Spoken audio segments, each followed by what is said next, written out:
The Bengals are getting a key player back for another Super Bowl run. My name is Joe Dolan, and this is the Fantasy Points Daily Lineup for Tuesday, November 29th, 2022.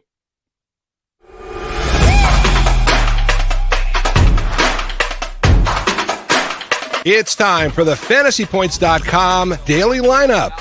Staying on top of the latest news and updates around the NFL. Rise and shine, folks. We're taking the field. Here's your host, FantasyPoints.com's Joe Dolan.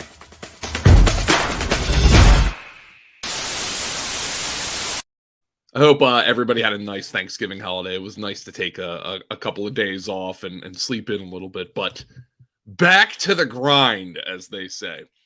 And starting at quarterback for the Browns in Week 13 is Deshaun Watson. It was a really nice 3-month reprieve of not having to talk about this guy, but now we do. And it's part of the job.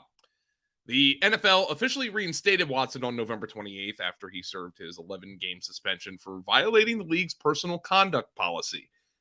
He hasn't taken the field in any capacity since the 2020 season finale, which actually happened in January 2021, but it was for the 2020 season. And he'll make his return to NFL action in Houston, of all places. Now, Watson could certainly show some rust, but there is no questioning his ability and impact on the field. That's why the Browns gave him like $250 million fully guaranteed, despite the fact that he is a creep at best. But since entering the league in 2017, Watson ranked 3rd in fantasy points per game, 3rd in completion rate, and 2nd in YPA. Also, he's 4th in passer rating, 5th in rushing yards per game, and 5th in touchdown rate since entering the league among all quarterbacks. And that's why the Browns ignored certain, dozens of red flags, It's a far from guaranteed that Watson could be a QB1 down the stretch, given his strong receiving core and Cleveland's mostly shaken defense that's caused the Browns to play in some higher scoring games under the previous quarterback, Jacoby Brissett, who played pretty well. Again, it's far from guaranteed that he could be a QB1, but the system is in place for that to happen. And the Texans, well, they're a lowly defense, and I'm sure Watson is going to have some sort of revenge game on his mind because they certainly did him dirty. That's at least what he'll think. Hey, but he's got 2 years of rust to knock off. How he'll perform? Anybody's guess. In our first running back spot today, we sigh in relief. Jacksonville's Travis Etienne left action in Week 12 against the Ravens after just 2 carries. A foot injury robbed him of the rest of the contest. However, he returned to the sidelines and was seen warming up in full pads and told reporters after the game that he expects to be good for Week 13 against the Lions. Coach Doug Peterson said on Monday that Etienne has a sprained foot, was cleared to return to the game, but the Jaguars decided not to risk it. Turned out to be a decent move. They won. In Etienne's stead, JaMychal Hasty handled almost all of the work, carrying the ball 12 times for 28 yards and catching 5 passes for 67 yards, including a 28-yard score. On a perfect throw by Trevor Lawrence, of course. Now, remember that the Jags also claimed Darrell Henderson off waivers, so they have options if they want to hold Etienne out for another week, given that the sprain, as Peterson said, is to the same foot that cost him the entire 2021 season. In our second running back spot, Ramondre Stevenson looks like a league winner down the stretch.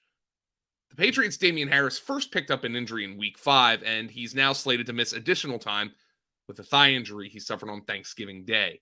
Harris left early in the second half against the Vikings, which paved the way for Stevenson to finish with 9 catches for 76 yards receiving on 10 targets. That's a 26% target share.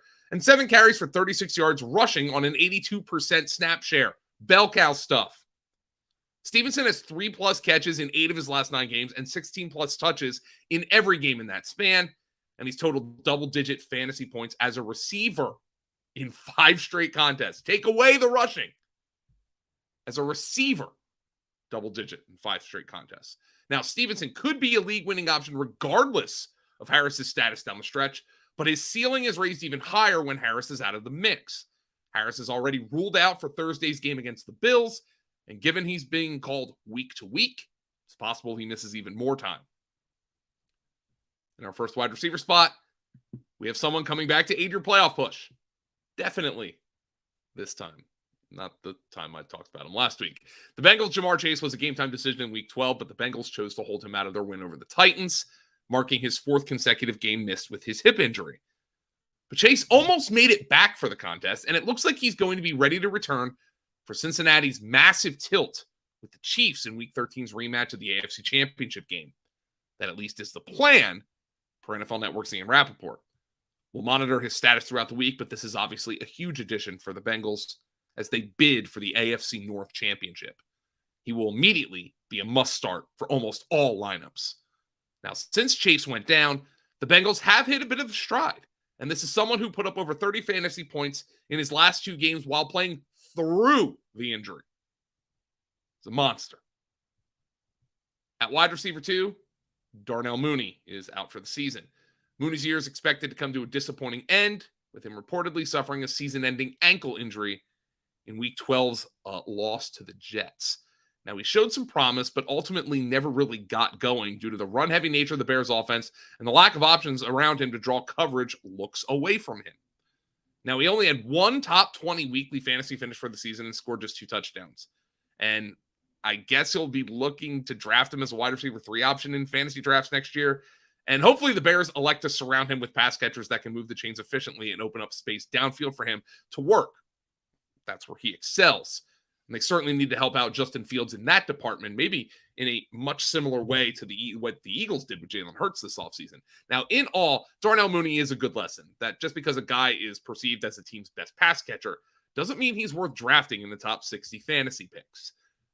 Going to be interesting to see where he gets drafted next year. We're already thinking about next year already. Isn't that amazing? In our flex spot, it's been a lost season for the back-to-back MVP. Aaron Rodgers came into Week 12's game against the Eagles with an avulsion fracture in his throwing thumb, something he's been playing through for about 2 months. And then Rodgers took a beating in the game, leaving in the 3rd quarter with a rib injury. Jordan Love stepped in and did a fantastic job overall, throwing for 113 yards and a touchdown on 6 of 9 passing, though, of course, Christian Watson was responsible for a lot of those yards after the catch. Now, Rodgers said after the game that he's fine and expects to play against the Bears this week, but more tests this week will determine the extent of the injury. With the Packers at 4-8, their playoffs hopes are almost completely extinguished, and Green Bay certainly has some decisions to make about the future. Our Dr. Edwin Porras said Rodgers' ability to play this week is strictly a pain management issue, presuming tests revealed no significant structural damage. I'm Joe Dolan, and this has been the Fantasy Points Daily Lineup. Welcome to Week 13, everybody. I will be back, barring any sort of setbacks with, life. We'll be back every day this week and each Tuesday through Friday moving forward throughout the NFL season. We only have a few weeks left. It's kind of amazing.